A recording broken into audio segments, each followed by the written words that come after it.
여러분, 오늘 우리가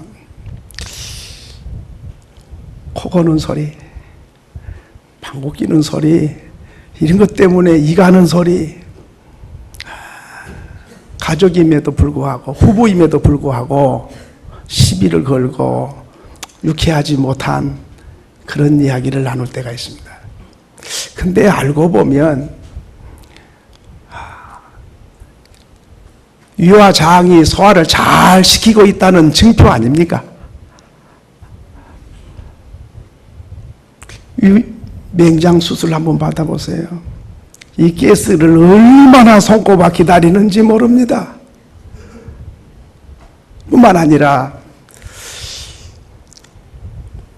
잠꼬대를 하고 코를 골면 깊이 단잠을 자고 있다는 증거 아닙니까? 그럼 어디 옆집에 가서 코를 골 수 있겠습니까? 오늘 우리는 이 부인이 마지막 그런 이야기 하죠. 딸들아, 아름다운 결점 있는 사람을 만나기를 바란다. 결점 없는 사람 찾다가 세월 다 갑니다. 결점 있는 사람이 만나서 가정을 이루고 또 위로하고 격려하고 힘이 되는 것이 가정 아니겠습니까? 저는 이 가정의 달 마지막 주를 보내면서 우리 가정들이 참 있을 때 잘해야 되는데, 이분은 남편이 없고 나니까 굉장한 추억이 기억난 게 아니고 코 고는 소리를 못 들어서 그게 아쉽다는 걸 오늘 우리는 늘 놓쳐버리고 사는 것들이 참 많습니다. 오늘 성경에도 그런 이야기가 나옵니다. 입다라고 하는 사람은 기생아들로 태어났습니다. 아니 뭐 기생아들로 태어나고 싶어서 나온 겁니까? 태어나고 보니까 기생아들이었습니다. 그런데 아버지의 본부인의 아들들이 너는 기생아들이야. 우리 아버지의 유산을 함께 받을 수가 없어. 그러니까 너는 나가줘. 이래서 이 입다라고 하는 사람은 아무 잘못도 없지만은 어머니가 기생이라는 그 이유 때문에 집을 나가게 됩니다. 여러분, 기생이라고 여러분 몰아치는 사람들 있지요. 가정이 아버지, 어머니 둘이 만나서 사랑하고 아들, 딸 낳아가지고 평화롭고 원만한 가정생활을 하면 좋게 하겠지만 어떻게 사람이 그런 가정만 있습니까? 참 결손 가정도 있고 아버지가 둘인 가정도 있고 어머니가 2명 된 가정도 있고 살다 보면 어머니 아버지도 잃어버리고 고아된 가정도 있고 소녀 가장도 있고 그렇지 않습니까? 바로 이 가정 입다라고 하는 사람, 이제 기생아들이라고 하는 딱지가 붙어가지고 집을 나서게 됩니다. 그러나 우리 기죽지 말아야 됩니다. 저와 여러분들에게도 사람들이 우리에게 너 기생아들이잖아. 너 과거가 복잡하지 않아, 너. 너 배운 것도 많지 않잖아. 가방끈이 짧잖아, 너. 너 못생겼잖아. 너 할 줄 아는 게 없잖아. 너 가진 게 있어, 뭐 있어. 이렇게 남이 나에게 말할 때나 내 자신이 스스로 그런 생각이 들 때에 맞아, 나는 가문이 별로 안 좋아. 출신 성분이 별로 안 좋아. 나는 가진 것도 없어. 배운 것도 없어. 나는 이 모습 이대로 불행하게 짝이었고 원래부터 운명대로 이렇게 태어나서 살다가 가는 거야. 절대로 그렇게 생각하지 마세요. 기생아들이 아니고 한번 따라합시다. 나는 하나님의 아들이다. 하나님의 딸이다. 믿으시면 아멘. 사람들이 그런 소리하고 내 속에서 그런 생각이 떠오르면 사탄이 속삭이고 있는 거예요. 나를 기죽이려고. 저와 여러분은 왕같은 제사장인 줄로 믿습니다. 믿으시면 아멘. 그렇습니다. 할 수 있거든이 무슨 말이냐? 믿는 자에게는 능치 못할 일이 없느니라. 주님이 약속하셨습니다. 그리고 그리스도 안에 있으면 새로운 피조물이다. 이전 건 지나갔으니 보라 새 것이 되었도다. 그리스도 안에 들어온 사람은 옛사람이 아니고 새사람인 줄로 믿습니다. 그렇기 때문에 우리를 주눅들게 하고 맥빠지게 하고 기죽게 하고 좌절하게 하고 낙심하게 하고 이렇게 의심케 하는 속삭임은 다 악한 영의 속삭입니다. 내가 아무리 못났어도 하나님이 보시기는 너무 사랑해서 기쁨을 이기지 못하실 만큼 저와 여러분을 사랑하신 줄로 믿습니다. 독생자 아들을 아끼지 않고 죽는 데 내어놓고 저와 여러분을 구원할 만한 가치가 있는 줄로 믿습니다. 우리 믿는 사람들은 자존감이 회복돼야 됩니다. 그런데 사단의 속삭임 듣고 너 기생아들이잖아, 가방끈 잡잖아, 못생겼잖아, 무능하잖아, 너 할 줄 아는 게 뭐 있어? 맞아, 나는 죽어야 돼, 나는 가치도 없어. 그 소리 듣고 낙심하고 그 소리 듣고 주눅든 사람은 하나님의 음성 듣는 게 아니고 사탄의 음성을 듣는 거예요. 하나님은 한 번도 그런 말씀한 적이 없어요. 이 사람도 아브라함의 딸이로다. 귀신 들렸던 쫓아낸 사람도 하나님의 딸이로다. 세리도 하나님의 아들이로다. 하나님이 우리에게 그렇게 말씀하십니다. 그렇기 때문에 그런 소리 듣고 기죽거나 낙심하고 절망하는 사람은 예수 제대로 믿는 사람이 아니에요. 저와 여러분은 하나님의 음성을 듣고 나는 출신 성분이 어떠하든지 내 능력이 어떠하든지 형편이 어떠하든지 나는 하나님 아들이고 하나님의 백성이다. 그렇게 늘 외치며 힘있게 전진하는 저와 여러분이 될 수 있기를 소원합니다. 자, 그러면 오늘 입단은 쫓겨났어요. 어디로 갑니까? 이제 돕당으로 갔습니다. 돕당에 가가지고 뭐 했습니까? 3절을 보니까 그렇게 말씀했습니다. 3절에 보면 그렇게 이에 입다가 그의 형제들을 피하여, 같이 읽겠습니다. 시작. 이에 입다가 그의 형제들을 피하여 돕당에 거주하며 잡류가 그에게로 모여와서 그와 함께 출입하였더라. 여기 잡류라는 말이 나옵니다. 잡류가 뭐냐? 잡류라는 말은 사무엘상 22장 2절에 보면 잡류는 잡다한 사람들입니다. 여러 종류의 사람을 잡류라 그러는데 여기에 돕당에 잡다한 사람은 누구냐면 빚을 못 갚아가지고 빚 져갖고 빚 갚으라니까는 집에서 못 살고 쫓겨난 빚쟁이들, 또 이 지금 입다처럼 기생 아들이라고 해갖고 무시해가지고 쫓아낸 사람, 쫓긴 받은 사람들, 갈 데가 없는 사람들, 한이 맺힌 사람들, 이런저런 상처 입은 사람들이었습니다. 이런 사람들이 모여가지고 여러 사람이 모였어요. 끼리끼리 모인다고 저 서울역 앞에 가면 노숙자들이 다 모여 있는 것처럼 돕당에 많은 사람이 한 맺히고 가정을 잃고 갈 곳이 없고 못 살고 먹을 것 없고 소외당하고 이렇게 버림받은 사람들이 돕당에 많이 모였어요. 거기서 입다가 모여가지고 뭐 했나? 이제 이 성경을 전반적으로 연구를 해보면 뭐 했을까?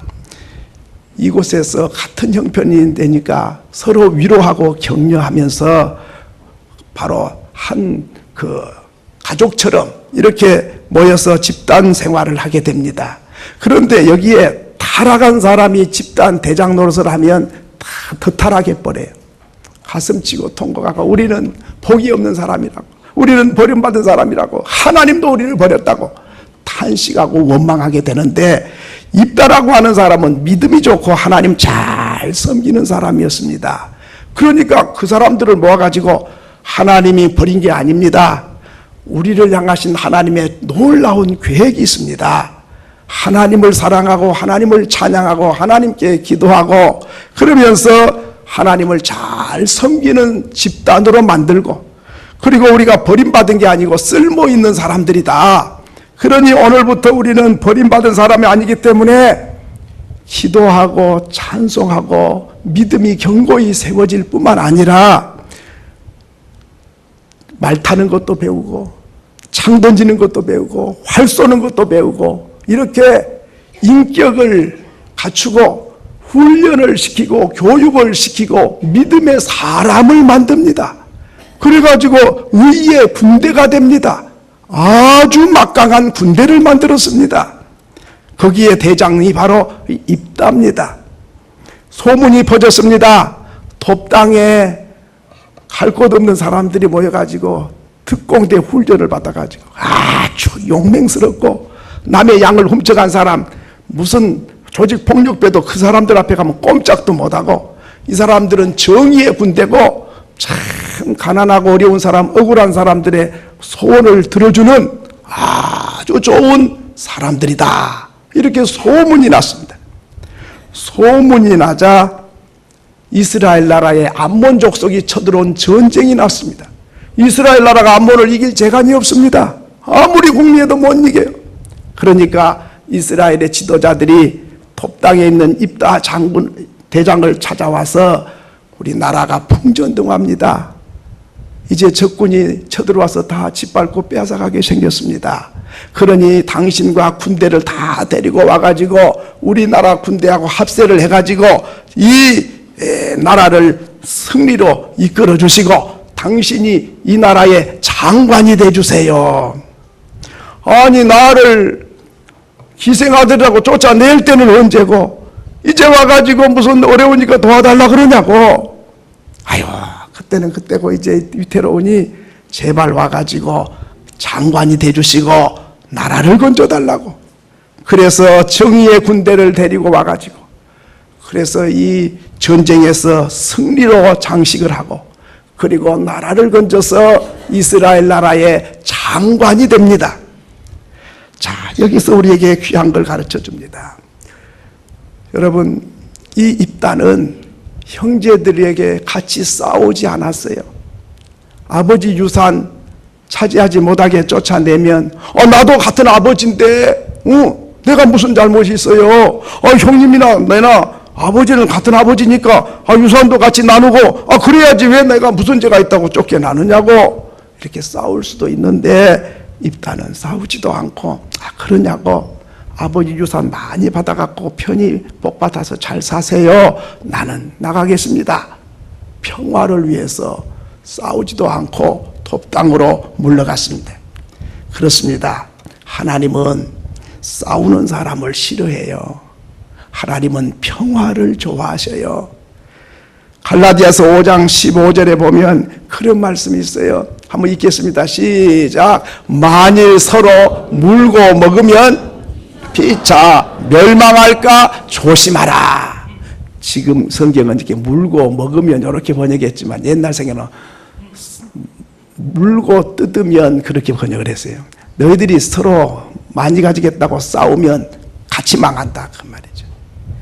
여러분, 형제끼리 유산 가지고 싸우는 사람 많습니다.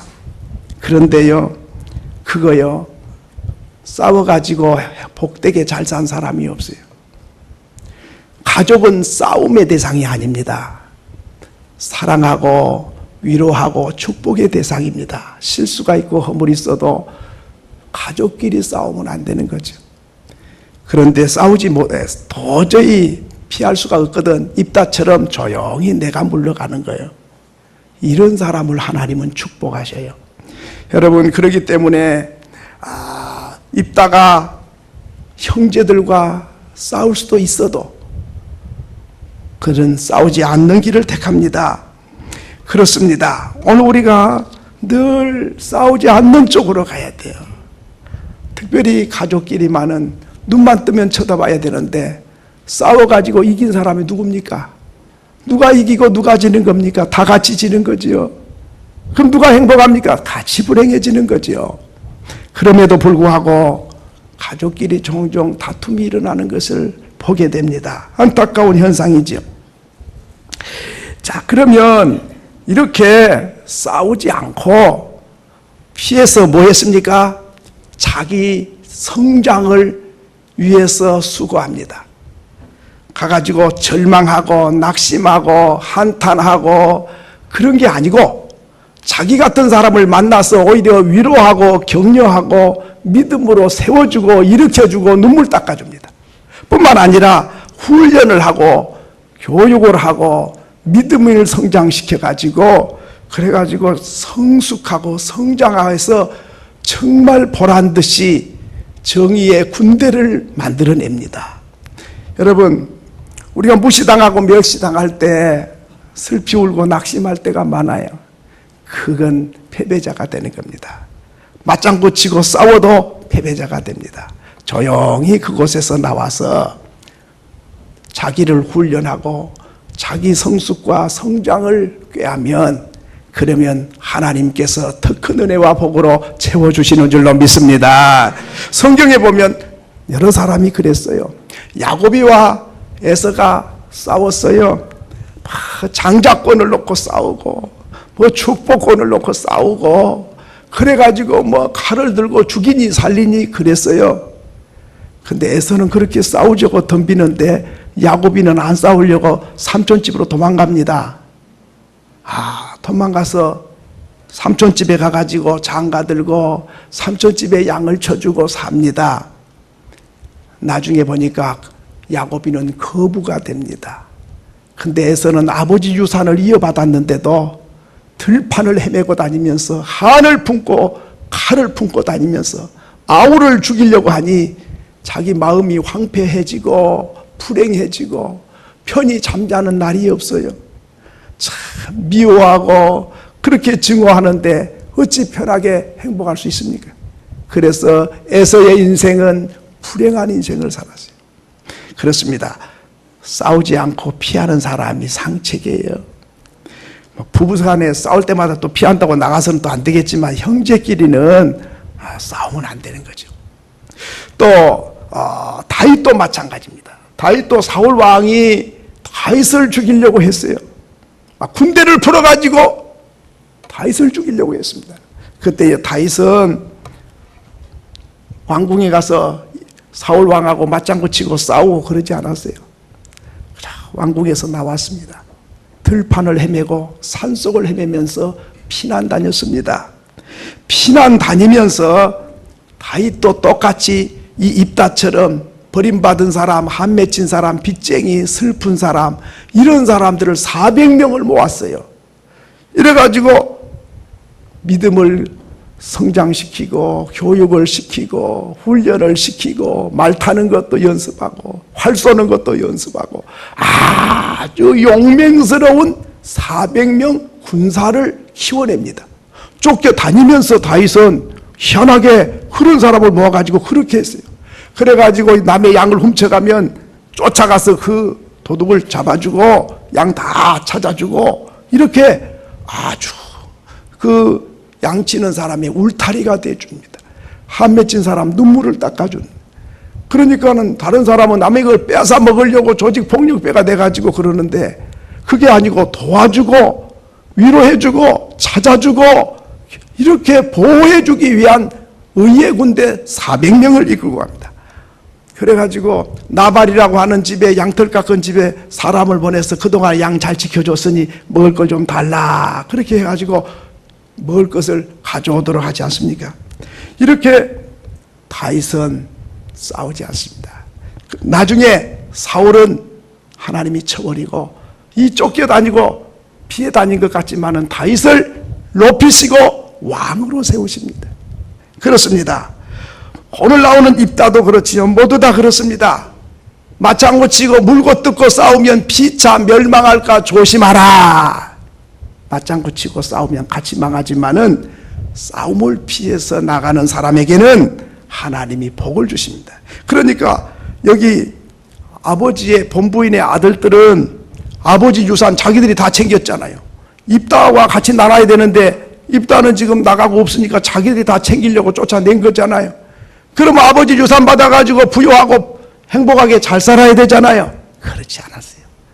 나라가 전쟁에 휩싸이니까 이제는 부자면 뭐합니까? 뿌리가 흔들리는데, 그래서 오히려 쫓아냈던 입다 초청에다가 우리 대장이 좀 돼주세요. 우리가 복종하고 따를 테니 우리 생명을 건져주시고 우리 조국을 건져달라고 통사정을 하게 되고 무릎 꿇고 도움을 요청하게 됩니다. 그렇습니다. 쫓아냈던 사람, 큰소리 땅땅 치던 사람들이 이제는 무릎을 꿇고 도와달라 그러지 않습니까? 빈손 들고 집을 나간 것 같지만은 하나님을 사랑하고 평화를 사랑하고 싸우기를 거절하는 입단은 대접받아 가면서 존경받아 가면서 나라를 건지는 충신이 됩니다. 그렇습니다. 오늘 우리가 이 시대를 살면서 사람들이 눈에 보이는 것만 자꾸 쫓아가는 거예요. 아니, 기생아들이라고 무시 여기고 함부로 하고 쫓아내고 아버지 거 다 내 거야. 그런 욕심을 부린 사람은 잘 될 것 같지만은 전혀 그렇지 않습니다. 마지막으로는 하나님이 때가 되면 높이십니다. 4절로 6절의 말씀이 바로 그것입니다. 초청을 하지 않습니까? 쫓아냈던 사람들이 이제는 초청장을 가지고 장관이 되달라고 초청을 해옵니다. 그렇습니다. 만사가 기한이 있고 때가 있다고 전도서 3장 1절에서는 보여줍니다. 그러므로 오늘 우리가 내 자신을 키우고 내 자신을 훈련하고 더 성숙해지는 데 초점을 맞추고 형제와 싸운 게 아니고 내와 내 자신과의 싸움을 해나가면 하나님은 때가 되면 높이시고 써주시는 줄로 믿습니다. 그렇습니다.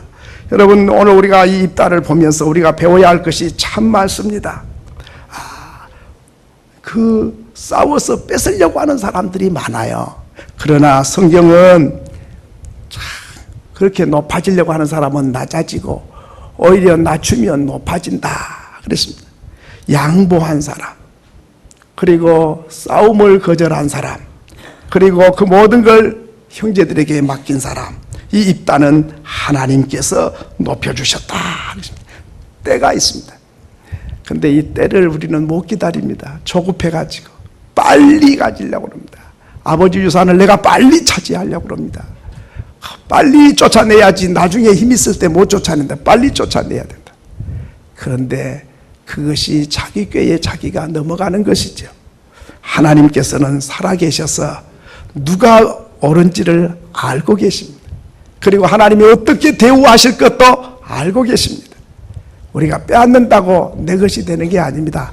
아무리 많이 빼앗아다 갖다 놔도 하나님이 한번 불어버리면 티끌이 돼가지고 다 날아가고 건강이고 생명이고 재산이고 전부 다 하루아침에 날아가 버리는 거예요.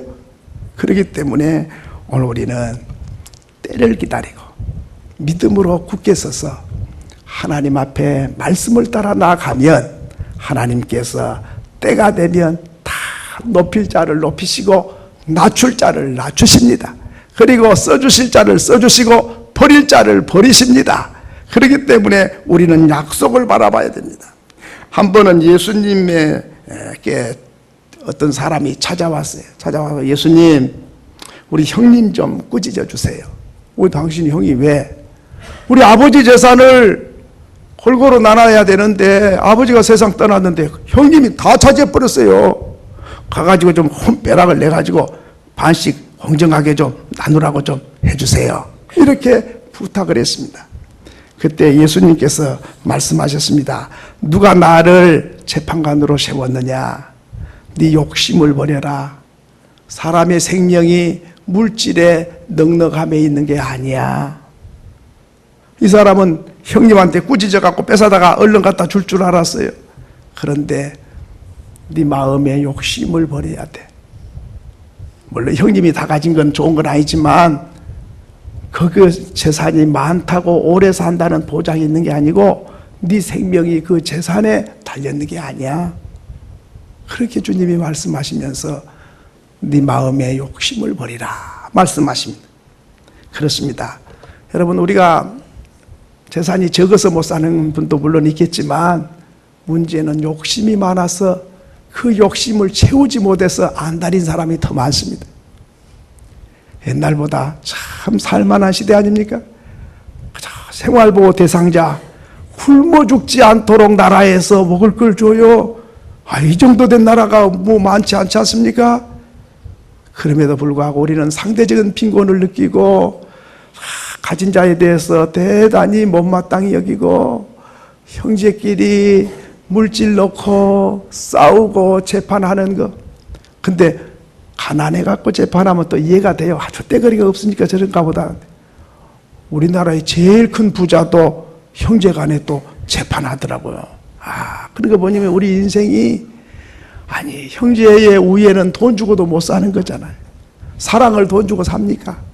인심을 돈 주고 삽니까? 그런데 돈 계산만 할 줄 알았지, 돈보다 더 큰 것들을 잃어버리고 있는 것을 생각하지 못하고 사는 거죠. 오늘 우리는 이 말씀을 보면서 이 입다 장군, 입다는 바로 본부인의 자녀들과 비교가 됩니다. 본부인의 자녀들은 교만하고 형제간에 미워하고 기생아들이라고 무시 여기고 너는 자격이 없다고 쫓아내고 아버지 유산을 손도 못 대게 하면서 자기들만 가지겠다는 거죠. 그러나 입다는 분쟁을 피하고 자기 자신을 훈련하고 자기를 발전시키고 하나님께 기도하고 하나님의 도움을 요청하고 불쌍한 사람들을 위로하고 눈물을 닦아주면서 함께 손잡고 공동체 생활을 하면서 훈련하고 의의 군대가 됐더니 하나님께서 나라까지 건지는 업적을 세우게 하시고, 그래서 온 백성으로부터 칭송받는 사람이 되게 하시고 하나님이 입다를 존귀케 하셨습니다. 여러분, 출신 성분이 좋지 못하다고 절대로 낙심하지 마세요. 나는 우리 어머니가 그런 여자였어, 그래. 우리 아버지가 별 볼 일이 없어서 난 이 모양이야. 나는 머리가 나빠서, 나는 배운 바가 적어서, 나는 능력이 부족해서, 그런 생각 다 내려놓으세요. 나는 왕같은 제사장이다. 하나님의 사랑하시는 백성이다. 그리고 우리 하나님 약속의 말씀을 가지고 믿고 믿음으로 나가면 때가 되면 저와 여러분을 입다처럼 높이시고 축복하시고 귀하게 써주실 줄로 믿습니다. 믿으시면 아멘.